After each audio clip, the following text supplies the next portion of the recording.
जय श्री कृष्णा। राधे राधे दोस्तों, आज की कहानी आपके सोचने के तरीके को बदल देगी। हम अक्सर कुत्तों का नाम तो लेते हैं, लेकिन उनकी असलियत पर शायद ही कभी ध्यान देते होंगे। जब गुस्से में या मजाक करते हुए किसी को गाली देनी होती है तो हम बिना सोचे समझे कुत्ते का नाम ले लेते हैं। क्या कुत्ता सच में इतना तुच्छ है, इतना गया गुजरा है? हमने कभी यह नहीं सोचा कि वह भूखा प्यासा हमारे घर के दरवाजे पर पड़ा रहता है और हम उसे अनदेखा कर दे देते हैं। लेकिन जब गाली देने की बात आती है तो उसका नाम लेना हम नहीं भूलते।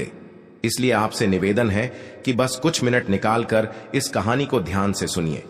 शायद यह आपको सोचने पर मजबूर कर दे और आपकी सोच में एक सकारात्मक बदलाव आ जाए। नमस्कार दोस्तों, स्वागत है आपका द प्रेमानंद ज्ञान में। एक नगर में रामू नाम का व्यक्ति रहता था। एक दिन वो रामू एक महात्मा से मिलने उनके आश्रम पहुंचा। वहां उसने देखा कि महात्मा कुछ लोगों को उपदेश दे रहे थे। रामू ने महात्मा को प्रणाम किया और बोला, गुरुदेव, मेरे मन में एक सवाल है। महात्मा मुस्कुराए और बोले, बेटा संकोच मत करो, जो भी सवाल है खुलकर पूछो। रामू ने कहा, गुरुदेव, मैं जानना चाहता हूं कि कुत्ते को रोटी खिलाने से कौन से लाभ होते हैं। महात्मा ने मुस्कुराते हुए कहा, अगर लोग कुत्ते को रोटी खिलाने के फायदे जान ले तो उनका जीवन सुखमय हो जाएगा। कुत्ते को रोटी खिलाने से 8 बड़े लाभ होते हैं। जो इन फायदों को समझ लेता है उसे कभी दुखों का सामना नहीं करना पड़ता। महात्मा ने आगे कहा, बेटा एक कहानी सुनो। एक समय की बात है, एक भूखा प्यासा कुत्ता गांव के हर दरवाजे पर जाता, लेकिन कोई उसे रोटी का टुकड़ा तक नहीं देता। वह लाचार होकर इधर उधर भटकता रहता। एक दिन वह गांव के बाहर एक आश के आश्रम में पहुंचा। उसने आशी से प्रार्थना की, हे मुनिवर, मैं बहुत भूखा हूं, कृपया मुझे रोटी का एक टुकड़ा दे दीजिए। दासी ने पूछा, क्या तुम्हें गांव में किसी ने रोटी नहीं दी? कुत्ता बोला, मुनिवर, मैं क्या कहूं, कोई मेरी बात समझता ही नहीं।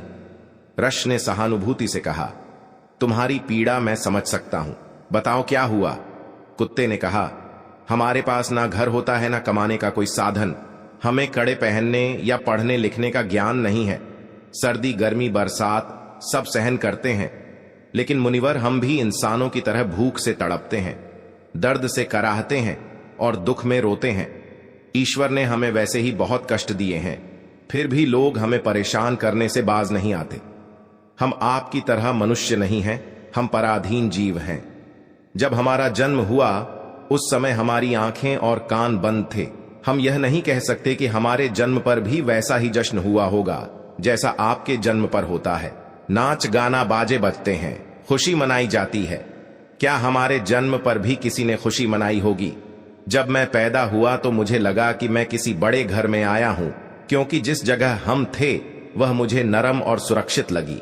लेकिन जब हमारी आंखें खुली तो मैंने देखा कि हमारी मां, जिसे आप लोग कुतिया कहते हैं, हमें अपनी छाती से लगाकर एक पुराने कपड़े के ढेर पर लेटी थी। हम 5 भाई थे, बाकी 4 भाई लाल और भूरे रंग के थे। मैं अकेला काले रंग का था। सबसे छोटा और कमजोर भी मैं ही था। हमारी मां हमसे कम ही मिल पाती थी, क्योंकि उसे भी अपने भोजन का इंतजाम करना पड़ता था। अगर वह खुद भूखी रहती तो हमें दूध कैसे पिलाती? एक मां होने के नाते वह हम 5 का ख्याल रखती थी। वह बेचारी दिन भर भोजन की तलाश में इधर उधर भटकती थी, कभी मिल जाता कभी नहीं। रात में वह जाग कर गांव की रखवाली करती थी। कोई अनजान व्यक्ति गांव में घुसने की हिम्मत नहीं करता था।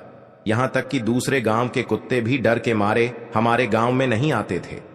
अगर किसी किसान के खेत में जानवर घुसकर फसल नष्ट करने की कोशिश करते तो वह उन्हें दौड़कर भगा देती थी। इतना सब करने के बाद भी गांव के लोग हमारी मां को भोजन तक नहीं देते थे। मजबूरी में उसे कभी कभी छीना झपट्टा करनी पड़ती थी। अगर लोग उसे ऐसा करते देख लेते तो लाठी डंडों से पीट कर भगा देते। कई बार तो बेचारी भूखी प्यासी ही रह जाती थी। हे मुनिवर, भूख तो हमें भी आपकी तरह ही लगती है। ऊपर से हमारी मां को हमारी भी चिंता रहती थी। वह हमारी देखभाल के लिए हमेशा परेशान रहती थी। गांव वालों को देखकर भी उसका दिल नहीं पसीजता था। मजबूरी में वह चोरी से घरों में घुस जाती थी, और अगर कुछ खाने को मिल जाता तो वहीं खाकर अपनी भूख मिटाती थी। लेकिन कई बार लोग उसे ऐसा करते देख लेते तो लाठी डंडे लेकर उसके पीछे पड़ जाते। कुछ निर्दय लोग तो उसे घर में बंद करके पीटते भी थे। हमारी मां का बुरा हाल कर देते थे। हे मुनिवर, हमारी मां ने किसी का क्या बिगाड़ा था। उसने सिर्फ भूख मिटाने के लिए भोजन चुराया था। चोरी करने का उसे कोई शौक नहीं था, पर पापी पेट हमें यह सब करने के लिए मजबूर कर देता है। एक दिन की बात है, बहुत जोरदार बरसात हो रही थी, ओले गिर रहे थे और ठंडी हवा चल रही थी। उस कड़ाके की ठंड में ठिठुर कर हमारे 3 भाई मर गए। उस दिन हमारी मां बहुत रोई थी, लेकिन मनुष्यों ने हमारी पीड़ा को नहीं समझा, क्योंकि उनके बच्चे थोड़े ही मरे थे। फिर वह कुत्ता कहता है, हे मुनिवर, अब हम सिर्फ 2 भाई रह गए थे। हमारी मां हम दोनों की अच्छे से देखभाल करने लगी। एक दिन उसी गांव में एक सेठ के घर दावत थी। वहां कई तरह की मिठाइयां बन रही थीं। सेठ जी के घर बहुत से मेहमान आए हुए थे। हमारी मां खाने की तलाश में बार बार वहां जाती थी, लेकिन लोग उसे दुत्कार कर भगा देते। किसी को उस पर इतना भी तरस नहीं आया कि उसे 1 रोटी ही दे दें। 1 रोटी देने से उनका क्या बिगड़ जाता। मेरी मां बार बार सेठ जी के आंगन में जाती और दूर खड़ी खड़ी देखती रहती। जब दावत शुरू हुई और भोजन परोसा जाने लगा, तो वह भी वहीं जाकर पूंछ हिलाने लगी। तभी भोजन परोसने वाला आदमी किसी काम से भीतर चला गया। मेरी मां दबे पांव रोटी लेने के लिए आगे बढ़ी, लेकिन तभी दूसरे आदमी ने उसे देख लिया और चारों ओर से लोग चिल्लाते हुए उसकी तरफ भागे। मेरी मां घबरा गई और भागने लगी, लेकिन उसे वहां से निकलने का कोई रास्ता नहीं मिला, क्योंकि सामने से लोग लाठी डंडे लेकर आ रहे थे। घबराकर मेरी मां दावत में भोजन कर रहे लोगों को लांघ कर वहां से निकल गई। हे मुनिवर, मेरी मां इतनी परेशान नहीं थी जितनी कि वहां दावत में बैठे लोग हो गए थे। वे सब उठकर खड़े हो गए और कहने लगे कि कुतिया के लांघ जाने से भोजन भ्रष्ट हो गया है। वे आपस में चर्चा करने लगे कि अब क्या किया जाए, क्योंकि खाना खराब हो गया है। सेठ जी तो फूट फूट कर रोने लगे। कुछ लोग कह रहे थे, भाई, कुतिया के लांघ जाने से भोजन खराब कैसे हो गया? उसने खाने में मुंह थोड़ी डाला है, वह तो बस ऊपर से लांघ कर गई है। शहरों में लोग तो कुत्ते पालते हैं, उन्हें घर में सुलाते और खाना खिलाते हैं। इसमें कोई बुरी बात नहीं है, लेकिन उनमें से कुछ लोग बड़े घरों के थे और उनकी बातों ने किसी की नहीं चलने दी।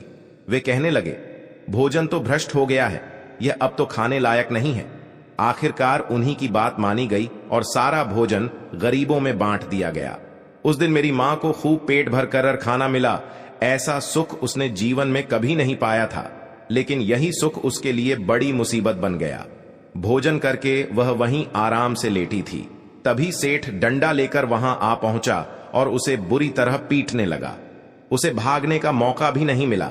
डंडों की चोट से वह दर्द से चिल्लाने लगी। मां की चीख सुनकर पत्थर भी पिघल जाता, लेकिन उस निर्दय सेठ को जरा भी रहम नहीं आया। वह लगातार पीटता रहा। मां की आवाज पूरे गांव में गूंजने लगी। तब कुछ लोग वहां आए और सेठ से बोले, सेठ जी, जाने दो, भूख में तो आदमी की भी बुद्धि खराब हो जाती है। यह तो एक जानवर है, इसे अच्छे बुरे का क्या पता। अब इसे मारकर आपको क्या मिलेगा? लोगों के समझाने पर सेठ ने उसे पीटना बंद किया। बड़ी मुश्किल से मां हमारे पास लौटी। उसने आकर हमें सारी कहानी सुनाई। हम दोनों भाइयों ने सोचा कि कुत्तों का जीवन कितना कष्ट भरा है। आदमी एक रोटी के टुकड़े के लिए हमें चोरों की तरह पीटता है। कितने निर्दय हैं वे लोग जो हमारी पीड़ा नहीं समझते। फिर वह कुत्ता कहता है, हे मुनिवर, एक दिन की बात है। उसी गांव के बाहर एक ब्राह्मण ठहरा हुआ था। उसने अपने भोजन के लिए एक जगह चूल्हा बनाया और उस पर दाल चढ़ा दी। इसके बाद उसने आटा गूंद कर रख दिया और कुएं पर पानी लेने चला गया। इधर मेरी मां घूमते घूमते वहां पहुंच गई। उसने आटा देखा और सोचा कि शायद इसका कोई मालिक नहीं है। यही सोचकर वह आटा खाने लगी। उधर ब्राह्मण ने कुएं से देखा कि उसकी आटा एक कुतिया खा रही है। वह दुखी होकर रोने लगा, क्योंकि वह भी 2 दिन का भूखा और थका हुआ था। कुछ लोगों ने कहा, अरे ब्राह्मण देवता, इस कुतिया ने आपका भी आटा खराब कर दिया। कल इसने सेठ जी की रसोई भी बिगाड़ दी थी। ब्राह्मण दुखी होकर बोला, भाई, मुझे क्या पता था कि यह दुष्ट कुतिया मेरे आटे के पीछे पड़ी है। फिर ब्राह्मण ने लाठी उठाई और मेरी मां पर टूट पड़ा। मां ठीक से आटा भी नहीं खा पाई थी, लेकिन लाठियों की मार उस पर बरस पड़ी। महीनों तक वह लंगड़ा हुए घूमती रही। तब हमें समझ आया कि आदमी कितना स्वार्थी है।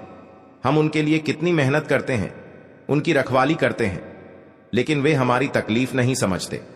आगे वह कुत्ता कहता है, हे मुनिवर, हमारी सबसे बड़ी गलती यही है कि हम उन्हीं मतलबी इंसानों के अधीन रहना चाहते हैं जो हमें दुख देते हैं, जबकि हमें प्यार और सहानुभूति से देखने वाले भी लोग होते हैं, लेकिन हम उसके कितने काम आते हैं यह हम कभी नहीं जान पाते। भक्तों कुत्ते न केवल हमारे घर की सुरक्षा करते हैं, बल्कि वे हमारे जीवन में कई अन्य सकारात्मक प्रभाव भी डालते हैं, जिनके बारे में बहुत कम लोग जानते हैं। महात्मा ने कहा था कि यदि मनुष्य कुत्ते को रोटी खिलाने के महत्व को समझ ले तो वह जीवन के कई संकटों से बच सकता है। आज मैं आपको बताऊंगा कुत्ते को रोटी खिला के 8 ऐसे लाभ जिन्हें जानकर आप हैरान रह जाएंगे। जब घर में रोटियां बनती हैं तो पुरानी परंपरा के अनुसार पहली रोटी गाय के लिए और आखिरी रोटी कुत्ते के लिए रखी जानी चाहिए। महात्मा का